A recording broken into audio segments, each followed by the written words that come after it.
सोचिए, अगर इसी वक्त ज़मीन सिर्फ चंद सेकंड्स के लिए हिल जाए, क्या हमारा घर, हमारा स्कूल, हमारे हॉस्पिटल उस झटके को बर्दाश्त कर पाएंगे?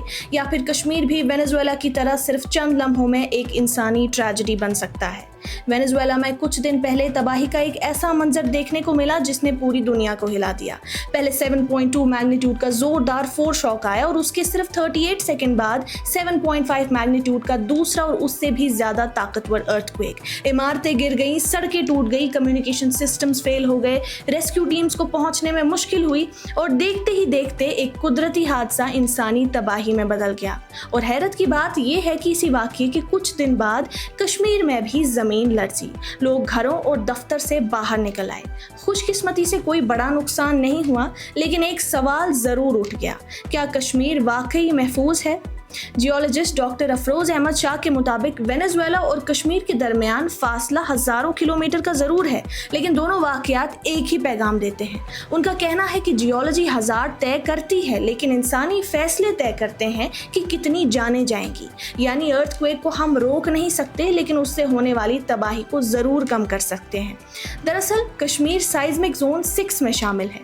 हमारे पांव के नीचे इंडियन प्लेट और मुसलसल यूरेशियन प्लेट से टकरा रही है। हर साल चंद सेंटीमीटर की ये हरकत जमीन के अंदर स्ट्रेस जमा करती रहती है, और जब ये स्ट्रेस एक हद से ज्यादा हो जाता है तो वो अचानक अर्थक्वेक की शक्ल में बाहर निकलता है। यही वजह है कि हिमालय का पूरा इलाका एक एक्टिव अर्थक्वेक बेल्ट माना जाता है। तारीख भी हमें बार बार इसी खतरे की याद दिलाती है। 1905 का कांगड़ा अर्थक्वेक, 1934 का बिहार नेपाल अर्थक्वेक, 1950 का असम अर्थक्वेक और 2005 का मुजफ्फराबाद अर्थक्वेक, ये सब हिमालय के सबसे तबाहकुन जलजलों में शुमार होते हैं। सिर्फ मुजफ्फराबाद अर्थक्वेक में ही हजारों लोगों की जान गई, और सबसे बड़ी वजह थी कमजोर और नॉन इंजीनियर्ड इमारतें। डॉक्टर अफरोज अहमद शाह लिखते हैं कि 2005 के बाद 2 दहाइयां गुजर चुकी हैं, लेकिन जियोलॉजी ने अपना काम बंद नहीं किया। स्ट्रेस आज भी जमा हो रहा है, लेकिन इस दौरान कश्मीर में आबादी भी बढ़ी, शहर भी फैले और कंस्ट्रक्शन भी तेजी से हुई। मसला ये है कि कश्मीर के कई अर्बन इलाके पानी से भरपूर सेडिमेंट्स पर बसे हुए हैं। साइंस के मुताबिक ऐसी जमीन अर्थक्वेक के झटकों को और ज्यादा ताकतवर बना देती है।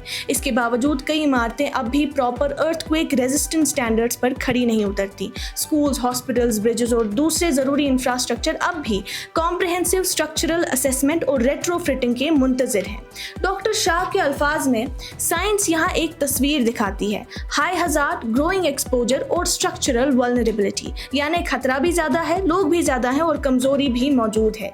इसीलिए वो कश्मीर के लिए 3 बड़ी प्रायोरिटीज बताते हैं। पहली, बेहतर हजार्ड मैपिंग और साइज्मिक माइक्रोजोनेशन, ताकि हर इलाके के असल अर्थक्वेक रिस्क को समझा जा सके।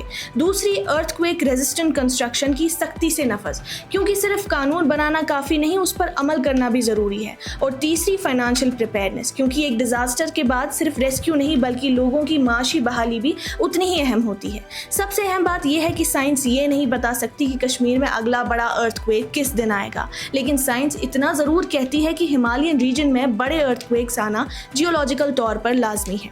इसलिए सवाल ये नहीं कि अर्थक्वेक आएगा या नहीं, सोचिए जब वो आएगा क्या हम तैयार होंगे, या फिर वेनेजुएला की तरह हम भी सिर्फ तबाही गिन रहे होंगे, क्योंकि जमीन के नीचे प्लेट्स आज भी हरकत में हैं और फैसला आज भी हमारे हाथ में। ये थी आज की रिपोर्ट। मजीद ऐसी रिपोर्ट्स के लिए देखते रहिए कश्मीर ऑब्जर्वर।